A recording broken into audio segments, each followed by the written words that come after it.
Hello, this is Manish Kaushal from Victory Planner Shri Ganganagar. In today's video, I am going to discuss the task 2 of IELTS writing. ਅੱਜ ਦੀ ਜਿਹੜੀ video ਹੈ ਉਹਦੇ ਵਿੱਚ ਆਪਾਂ discuss ਕਰਾਂਗੇ writing task 2 IELTS ਦਾ ਇੱਕ ਜਿਵੇਂ ਕਿ ਆਪਾਂ ਇੱਕ ਐਗਜ਼ਾਮਪਲ ਲਿਆ। ਇਹ ਕੁਐਸਚਨ ਰੀਸੈਂਟਲੀ ਐਗਜ਼ਾਮਸ ਦੇ ਵਿੱਚ ਕਾਫੀ ਪੁੱਛਿਆ ਜਾ ਰਿਹਾ। ਬਹੁਤ ਹੀ ਸਿੰਪਲ ਜੀ ਸਟੇਟਮੈਂਟ ਹੈ। Unemployment has become A major problem in the contemporary society. ठीक है, कंटैंपरेरी का मतलब हो गया मॉडर्न, अज के टाइम की गल कर रहे एट प्रेजेंट। ठीक है, अनइंपलॉयमेंट बेरोजगारी। ठीक है, क्वेश्चन की जी स्टेटमेंट है वो की है भी जी अनइंपलॉयमेंट है बेरोजगारी है एक मेजर प्रॉब्लम मेन प्रॉब्लम बन चुकी है अज की सोसाइटी वास्ते। फिर दैन ये तो होगी स्टेटमेंट। अपना क्वेश्चन की है what are the causes of this problem. आप रीजनस दसने हैं भी की रीजनस है अनइंपलॉयमेंट के अज की मॉडर्न सोसाइटी के विच। ठीक है, ये हो गया अपना स्टेटमेंट के क्वेश्चन। हुण सब तो पहला स्टैप हुंदा we have to write an effective introduction. आपां इंट्रोडक्शन लिखनी है। इंट्रोडक्शन के एज वी नो दो ही पार्ट हुंदे आ, paraphrasing plus thesis. As we know paraphrasing की हुंदा गिवन स्टेटमेंट नूं आपां रीराइट करना है but in our own words. आपां कोशिश करनी है, ट्राई करना है भी जिहड़ा वर्ड स्टेटमेंट दे विच ऑलरेडी हैगा उहनूं आपां यूज़ ना करिए, ਜਾਂ ਤਾਂ ਆਪਾਂ वर्ड की फॉर्म चेंज कर लीए ਜਾਂ ਆਪਾਂ सिनोनियम्स का यूज़ कर लीए।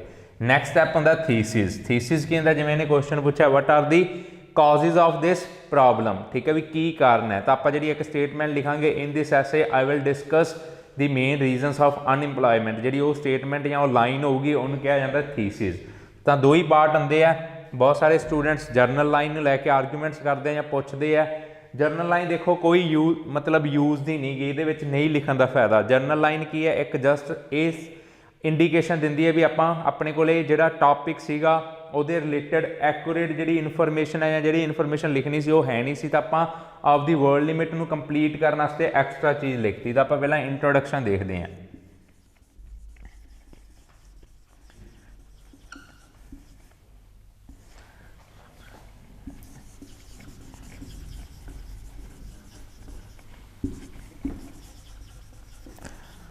ठीक है, आप देखो हजे तक की लिखा experiencing joblessness ranks foremost among the challenges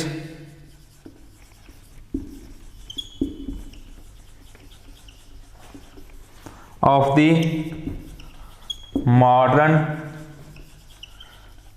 community comma as most of the individuals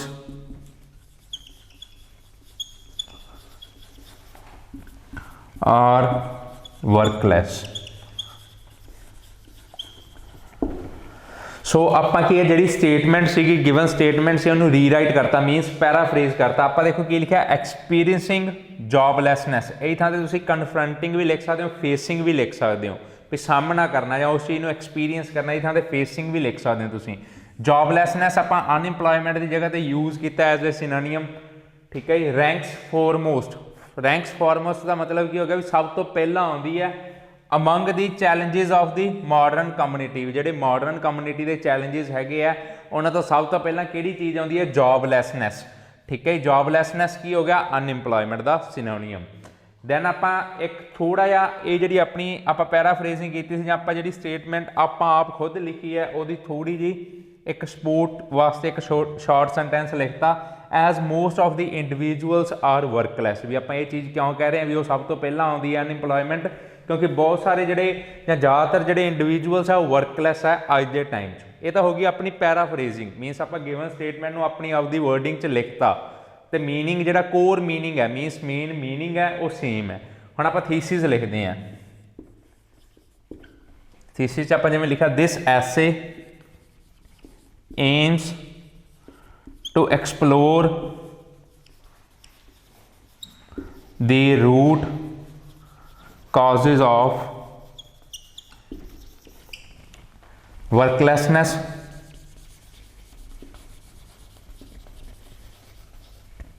in this modern society। Full stop. ਹੁਣ ਆਪਾਂ देखो की लिखा सी, ਆਪਾਂ लिखा दिस essay भी ਜਿਹੜਾ ਇਹ essay है ਜਿਹੜਾ ਆਪਾਂ ਲਿਖਾਂਗੇ this essay aims, aim ਦਾ मतलब ਕੀ ਹੁੰਦਾ ਇਰਾਦਾ, ਤੁਸੀਂ ਇੱਥੇ intents ਵੀ ਲਿਖ ਸਕਦੇ ਹੋ। this essay aims to explore, explore ਕਰਨਾ ਕੀ ਹੁੰਦਾ to search, explore the root causes, root causes ਹੋ ਗਿਆ main reasons of worklessness। ਹੁਣ ਆਪਾਂ word use ਕੀਤਾ worklessness, ਇਹ ਵੀ ਕੀ ਹੈ ਅਨਇੰਪਲੋਇਮੈਂਟ ਦਾ ਸਿਨੋਨੀਅਮ ਹੈ in this modern society, ਵੀ ਇਸ ਮਾਡਰਨ ਸੋਸਾਇਟੀ ਦੇ ਵਿੱਚ ਵਰਕਲੈਸਨੈਸ ਦੇ ਕੀ ਰੀਜ਼ਨਸ ਹੈ ਜਾਂ ਕੀ ਰੂਟ ਕਾਜ਼ਿਜ਼ ਹੈ ਉਹ ਉਹਨਾਂ ਨੂੰ ਇਹ ਐਸੇ ਡਿਸਕਸ ਕਰੂਗਾ ਜਾਂ ਇਸ ਐਸੇ ਦੇ ਵਿੱਚ ਆਪਾਂ ਉਹ ਚੀਜ਼ ਐਕਸਪਲੋਰ ਕਰਾਂਗੇ, ਸਰਚ ਕਰਾਂਗੇ।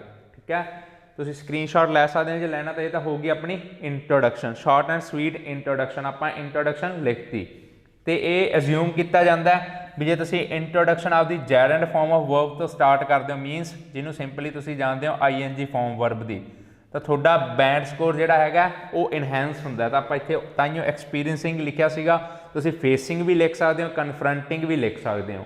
ਇਹ ਹੋ ਗਈ ਆਪਣੀ ਇੰਟਰੋਡਕਸ਼ਨ। ਹੁਣ ਆਪਾਂ ਕੁਝ ਕੁ ਪੁਆਇੰਟਸ ਡਿਸਕਸ ਕਰਾਂਗੇ, ਮੀਨਸ ਰੀਜ਼ਨਸ ਡਿਸਕਸ ਕਰਾਂਗੇ ਤੇ ਮੈਂ ਲਿਖ ਕੇ ਦਿਖਾਊਂਗਾ ਵੀ ਕਿਵੇਂ ਤੁਸੀਂ ਇੱਕ ਪੁਆਇੰਟ ਨੂੰ ਐਕਸਪਲੇਨ ਕਰ ਸਕਦੇ ਹੋ। ਆਈ ਹੋਪ ਤੁਸੀਂ ਸਾਰਿਆਂ ਨੇ ਆ ਦੇਖ ਲਿਆ ਹੋਣਾ। ਹੁਣ ਆਪਾਂ ਪੁਆਇੰਟਸ ਮੀਨਸ ਰੀਜ਼ਨਸ ਡਿਸਕਸ ਕਰਾਂਗੇ। 2-3 ਰੀਜ਼ਨਸ ਮੈਂ ਤੁਹਾਨੂੰ ਡਿਸਕਸ ਇੱਥੇ मतलब करके दिखाऊंगा, मतलब एक्सप्लेन करके दिखाऊंगा, ਤੁਹਾਨੂੰ ਆਈਡੀਆ ਆ ਜਾਊਗਾ ਇੱਕ ਪੁਆਇੰਟ ਨੂੰ ਕਿਵੇਂ ਐਕਸਪਲੇਨ ਕਰਨਾ ਹੈ।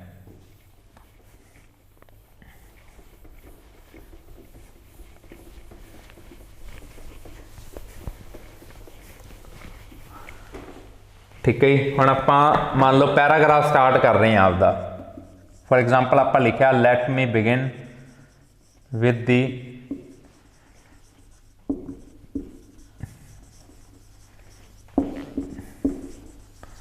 let me begin with the factors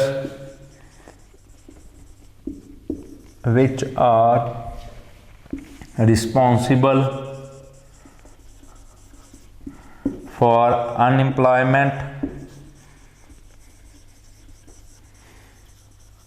and the most common reason is technological advancements।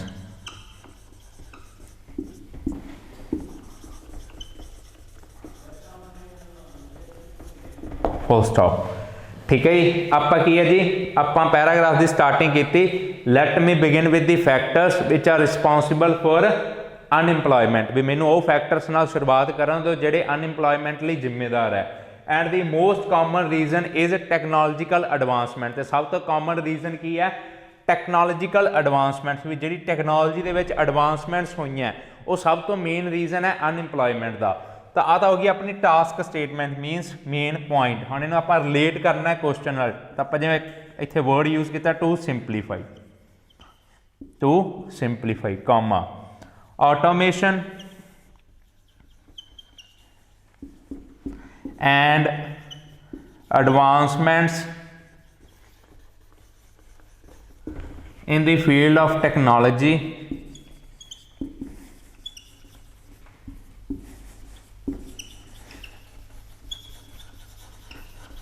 automation and advancements in the field of technology can lead to this replacement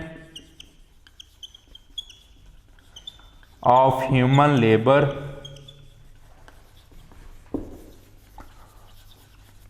with machines and software।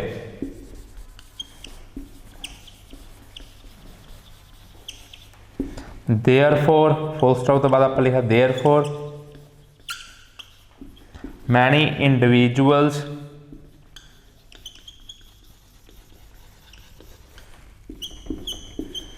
have to give up their jobs। full stop। ठीक है जी, पहला अपना reason सीगा भी टैक्नोलॉजिकल जड़ियाँ advancements है, भी technology के field से जी तरक्की हुई है वो एक मेन रीजन है अनइंप्लॉयमेंट का। उन्होंने आप किवें सिंपलीफाई किया, आप लिखा भी ऑटोमेशन मीनस जड़ियाँ ऑटोमैटिक टैक्नोलॉजी है, जिवें हुण तुसीं देख रहे हो बहुत सोशल मीडिया ते जां ਰੈਗੂਲਰਲੀ ਤੁਸੀਂ ਸੁਣਦੇ ਹੋ AI ਬਾਰੇ, ਆਰਟੀਫਿਸ਼ਲ ਇੰਟੈਲੀਜੈਂਸ, ਠੀਕ ਹੈ ਜੀ। ਉਹ ਇੱਕ ਡਿਫਰੈਂਟ ਚੀਜ਼ ਹੈ, ਬਟ ਇਹਦੀ ਕਿਤੇ ਨਾ ਕਿਤੇ ਇਸ ਚੀਜ਼ ਨਾਲ ਹੀ ਕਨੈਕਟਡ ਹੈ ਟੈਕਨੋਲੋਜੀ ਦੀ ਫੀਲਡ ਨਾਲ।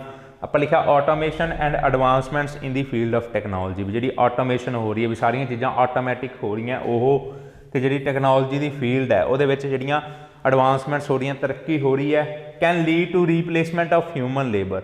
ਇਹਦੇ ਨਾਲ ਕੀ ਹੋ ਸਕਦਾ ਵੀ ਜਿਹੜੀ ਹਿਊਮਨ ਲੇਬਰ ਹੈ ਉਹਦੀ ਜਗ੍ਹਾ ਤੇ ਮਸ਼ੀਨਸ ਦਾ ਯੂਜ਼ ਹੋ ਜਾਊਗਾ, ਵੀ ਮਸ਼ੀਨਸ ਕੀ ਹੈ ਹਿਊਮਨਸ ਨੂੰ ਰੀਪਲੇਸ ਕਰ ਦੇਣਗੀਆਂ ਵਿਦ, ਆਪਾਂ ਫਿਰ ਅੱਗੇ ਲਿਖਿਆ ਵਿਦ ਮਸ਼ੀਨਸ ਐਂਡ ਸੌਫਟਵੇਅਰ, ਵੀ ਮਸ਼ੀਨਸ ਦਾ ਯੂਜ਼ ਹੋਊਗਾ ਜਾਂ ਸੌਫਟਵੇਅਰ, ਇਹੋ ਜਿਹੇ ਸੌਫਟਵੇਅਰਸ ਬਣ ਜਾਣਗੇ ਜਿਹੜੇ ਹਿਊਮਨਸ ਦਾ ਕੰਮ ਕਰਨਗੇ। ਦੇਅਰਫੋਰ ਐਜ਼ ਅ ਰਿਜ਼ਲਟ, ਤੁਸੀਂ ਇੱਥੇ ਐਂ ਵੀ ਲਿਖ ਸਕਦੇ ਸੀ ਐਜ਼ ਅ ਰਿਜ਼ਲਟ, ਆਪਾਂ ਲਿਖਿਆ ਦੇਅਰਫੋਰ, ਹੈਂਸ ਵੀ ਲਿਖ ਸਕਦੇ ਸੀ, ਫॉर ਦਿਸ ਰੀਜ਼ਨ ਵੀ ਲਿਖ ਸਕਦੇ ਸੀ।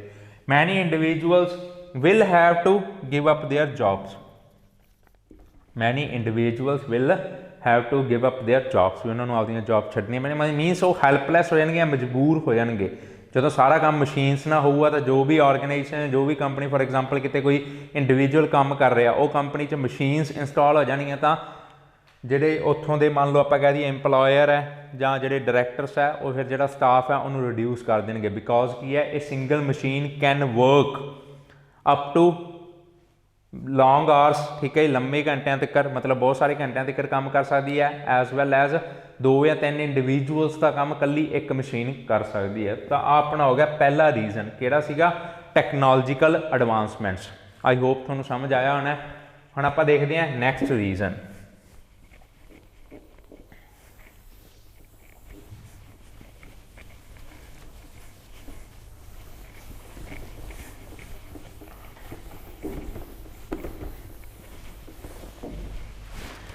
ਨੈਕਸਟ ਰੀਜ਼ਨ ਆਪਾਂ ਜਿਵੇਂ ਫॉर एग्जांपल ਆਪਾਂ ਇੱਕ ਪੈਰਾਗ੍ਰਾਫ 'ਚ ਇੱਕ ਰੀਜ਼ਨ ਮੈਂਸ਼ਨ ਕੀਤਾ, ਅਗਲਾ ਪੈਰਾਗ੍ਰਾਫ ਆਪਾਂ ਸਟਾਰਟ ਕਰ ਰਹੇ ਹਾਂ। Another reason is skills mismatch.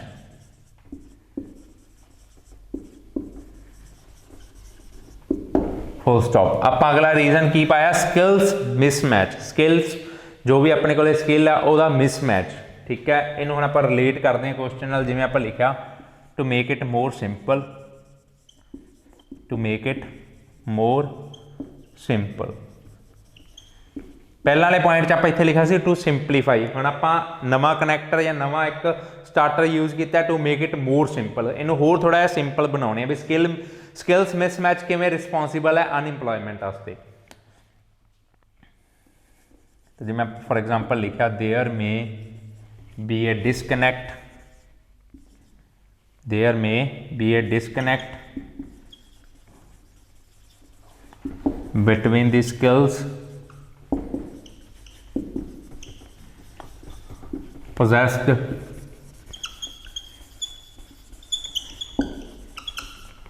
by an individual, ਜਾਂ ਤੁਸੀਂ ਥਾਂ ਤੇ ਬੈਟਰ ਵਰਡ ਕੀ ਰਹੂਗਾ, ਜੌਬ ਸੀਕਰ, ਜਿਹੜਾ ਜੌਬ ਲੱਭ ਰਿਹਾ, and skills demanded by the job provider, full stop. Hence many individuals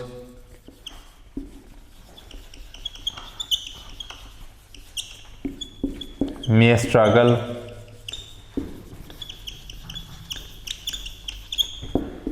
to find a job in this competitive era.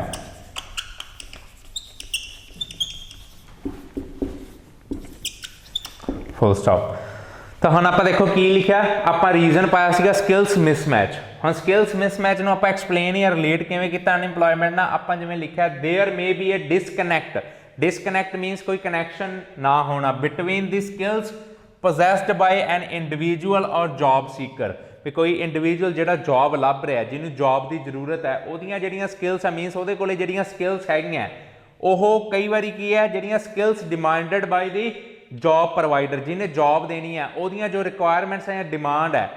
For example ਆਪਾਂ ਕਿਸੇ ਇੱਕ IT ਕੰਪਨੀ 'ਚ ਜੌਬ ਲਈ ਅਪਲਾਈ ਕੀਤਾ, ਜਾਂ ਇੱਕ IT ਕੰਪਨੀ ਨੇ जॉब की एडवरटीजमेंट दी तो आप उत्थे अप्लाई किया तो IT देखो इनफॉर्मेशन टैक्नोलॉजी ना टैक्नोलॉजी के रिलेटेड है अपने को टैक्नोलॉजी की बेसिक नॉलेज ही है नहीं तो अपन उत्थे किवें जॉब मिल जूगी नो डाउट अपने को बहुत वधिया लीडरशिप स्किल्स हो सकती हैं एक्सपीरियंस हो सकता है एग्जिस्टिंग एक्सपीरियंस आप अपनी जी मान लो एकेडैमिक्स आ वो बहुत वधिया हो सकते पर अपने को की है जिहड़ा मेन चीज़ चाहिए है टैक्नोलॉजी की नॉलेज जां उहदे च मास्टरी जां एक्सपर्टीज वो है नहीं गी तो वो की है अपनियां जिहड़ियां स्किल्स जां अपने को जिहड़ी चीज़ हैगी आ वो इहदे नाल मिसमैच होगी मतलब मैच नहीं कर रही तो hence many individuals may struggle to find a job in this competitive era ये भी एक रीजन है भी बहुत सारे इंडिविजुअल्स नूं जॉब नहीं मिलती गी ठीक है जी ये हो गया सैकेंड रीजन हुण आपां देखते हैं थर्ड रीजन थर्ड लास्ट रहूगा अपना रीजन थर्ड रीजन देखते हैं होर की रीजन हो सकता है मैं नहीं कह रहा भी 3 ही रीजन हो सकते हैं बहुत सारे रीजनस हो सकते हैं बट आपां अपना टारगेट हैगा मिनिमम 250 वर्ड्स लिखना इंकलूडिंग इंट्रोडक्शन एंड कंकलूजन तो मैं तुहानूं एक आइडिया दे रहा भी किवें तुसीं पॉइंट्स नूं एक्सप्लेन करना हुंदा है मूविंग अहेड जिवें फॉर एग्जांपल तुसीं थर्ड पैराग्राफ बना रहे हो moving ahead with the factors behind joblessness comma economic for example हम आप लिखा economic downturn is also one of the main reasons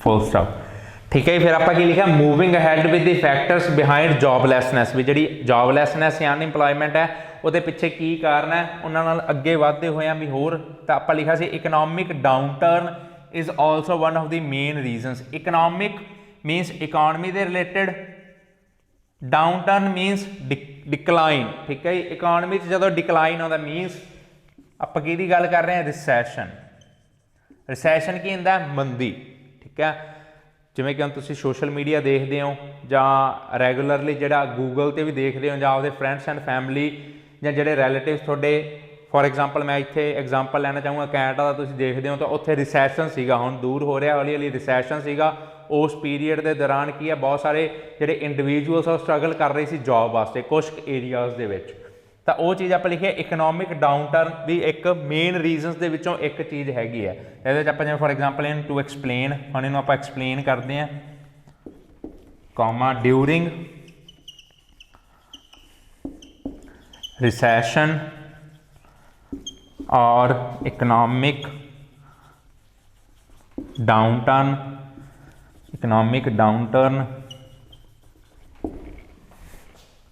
employers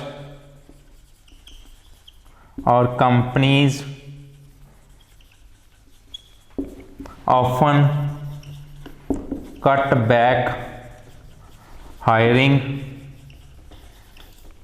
cut back hiring of new individuals and sometimes companies या organizations start firing extra or unnecessary workers.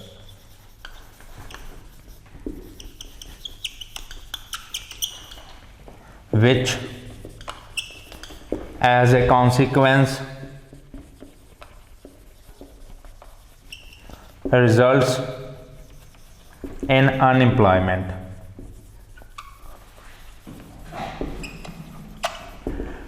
Next reason जो आप लिखा वो है economic downturn भी जो इकनॉमिक डाउनटर्न आता रिसैशन आता मंदी आती है तो उदों की है जी कंपनीज होंदियां या एम्प्लॉयर्स होंगे है वो की है अक्सर कटबैक कर देंगे हायरिंग में हायर की होंगे मतलब नवे इंडिविजुअल जॉब पर रखना जिमें कि मैनेजमेंट के विच या कॉमर्स वाले स्टूडेंट्स एक वर्ड जानते होंगे स्टाफिंग मीनस की होंगे नवे स्टाफ को हायर करना तो की है कंपनीज जो रिसैशन चल रहा मंदी चल रही है तो कोई भी नवे इंडिविजुअल को हायर नहीं करते मीनस जॉब पर नहीं रखते ईवन दो वो की करते जोड़े एक्सट्रा ਜਾਂ ਅਨਨੈਸੈਸਰੀ ਵਰਕਰਸ ਹੁੰਦੇ ਆ ਉਹਨਾਂ ਨੂੰ ਵੀ ਫਾਇਰ ਕਰ ਦਿੰਦੇ, ਮੀਨਸ ਜੌਬ ਤੋਂ ਕੱਢ ਦਿੰਦੇ ਆ।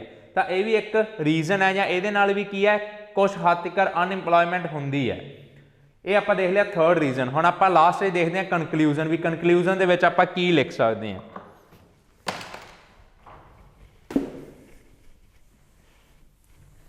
आई होप तुहानू पॉइंट समझ आए होंगे। ज़्यादा ओवर इलैबोरेशन की जरूरत नहीं होंगी पॉइंट्स की, तुसी जिन्नी क इन्फॉर्मेशन नीडेड है या जिन्नी क तुसी मतलब एक वैल मैनर दे विच एक्सप्लेन कर सकते हो विदाउट गोइंग ऑफ ट्रैक, भी जिन्ना एक थोड़ी एक्सप्लेनेशन ऑफ ट्रैक नहीं जा रही उन्ना क तुसी लिख सकते हो, कोई ज़्यादा एक्सप्लेन करने की जरूरत नहीं होंगी गी। हुण आपां कनकलूजन देखते हैं, जिवें फॉर एग्जाम्पल आपां स्टार्टिंग च लिखा by the way of conclusion comma it can be said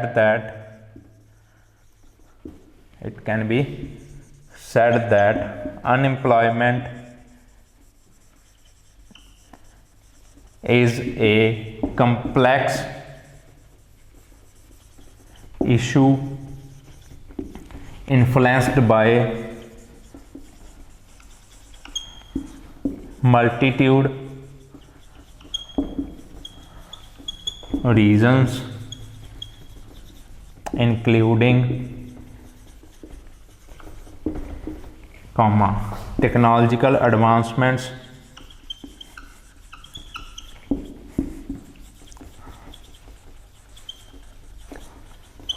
skills mismatch,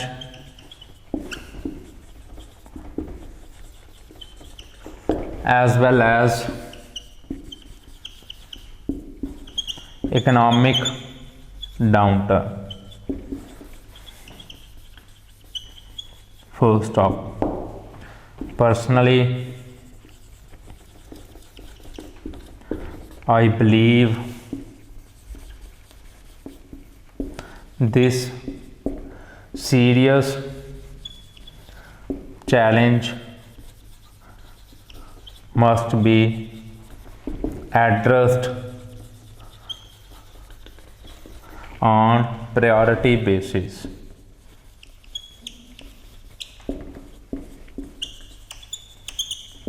Full stop। तो आप देखो कनकलूजन लिख ली। कनकलूजन कदे भी तुसी ज़्यादा लेंदी नहीं लिखनी गी, हमेशा ट्राई करनी है तुसी शॉर्ट कनकलूजन लिखण दी। कनकलूजन दे विच तुसी जिहड़े पॉइंट्स एक्चुअल्स उपर एक्सप्लेन कीते आ उन्हां दी जिहड़ी टास्क स्टेटमेंट है, मीनस मेन जिहड़ा हाईलाइट है या मेन जिहड़ी हैडिंग है उन्होंने यूज़ कर सकते हो कनकलूजन। जिवें कि आपां लिखिआ by the way of conclusion it can be said that unemployment is a complex issue, भी ये कहा जा सकता है भी जिहड़ा अनइंप्लॉयमेंट एक बहुत ही कंपलैक्स इशू है। कंपलैक्स मीनस आपां कह दईए मुश्किल या उलझा हुआ इशू है। इन्फ्लुएंस्ड बाय मल्टीट्यूड रीजनस, ठीक है, इन्फ्लुएंस्ड बाय मल्टीट्यूड रीजनस मतलब बहुत सारे रीजनस करके है ये, इनकलूडिंग जिहड़े तुसीं उपर लिखे उन्हां दी हैडिंग कह लो या टास्क स्टेटमेंट लिख ली आपां। लास्ट च आपां की है एक चीज़ लिखी आपां आपदा पर्सनल ओपीनियन लिखा IDP दे अकॉर्डिंग, IDP का जिहड़ा फॉर्मेट है या IDP की जिहड़ी सजेशन है राइटिंग टास्क 2 लिखण दी, तो उन्होंने कहा कोई भी क्वेश्चन टाइप है लास्ट तुसीं एक लाइन आपदे पर्सनल ओपीनियन की ऐड ऑन कर सकते हो कनकलूजन जिहड़ी कि आपां कीती। आपां की लिखिआ personally I believe this serious challenge must be addressed on priority basis, भी जिहड़ा सीरीयस इशू हैगा इनू प्रायोरिटी बेसिस ते एड्रैस किया जाना, मीनस ये वाल ध्यान दिता जाना चाहिए प्रायोरिटी बेसिस ते। भी होर भी बहुत सारे इशूज़ है सोसाइटी च, बट जिहड़ा ये इशू है ये ते सब तो पहला ध्यान दिता जाना चाहिए।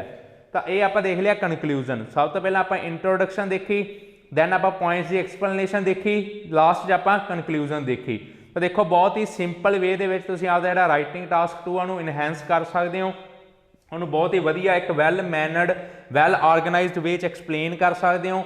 यही फॉर्मेट होंदा, पहला इंट्रोडक्शन फिर पॉइंट्स देखो तुसीं एक पैराग्राफ दे विच भी 2 एक्सप्लेन कर सकते हो या 3 एक्सप्लेन कर सकते हो, या हरेक पॉइंट वास्ते अड पैराग्राफ भी बना सकते हो। अड पैराग्राफ क्रिएट करना हरेक पॉइंट वास्ते एक वधिया चीज़ है, बिकॉज ये एग्जामिनर नूं थोड़े जिहड़े पॉइंट्स आ उन्हां दा आइडिया आ जांदा भी हाँ ये अलग अलग पॉइंट्स लिखे है। तो लास्ट च कनकलूजन यह फॉर्मेट है, ये तरीका एक्सप्लेन करन दा। आई होप तुहानूं समझ आया होगा। अज की वीडियो दे विच इन्ना ही। अगली वीडियो दे विच आपां एक नवां क्वेश्चन लैके उन्होंने एक्सप्लेन करांगे। थोड़ा कोई डाउट है या कोई पर्टिकुलर क्वेश्चन तुहानूं डिफिकल्ट लगता है या टाइप डिफिकल्ट लगता है, तुसीं कमेंट सैक्शन दे विच दस सकदे हो। Thank you.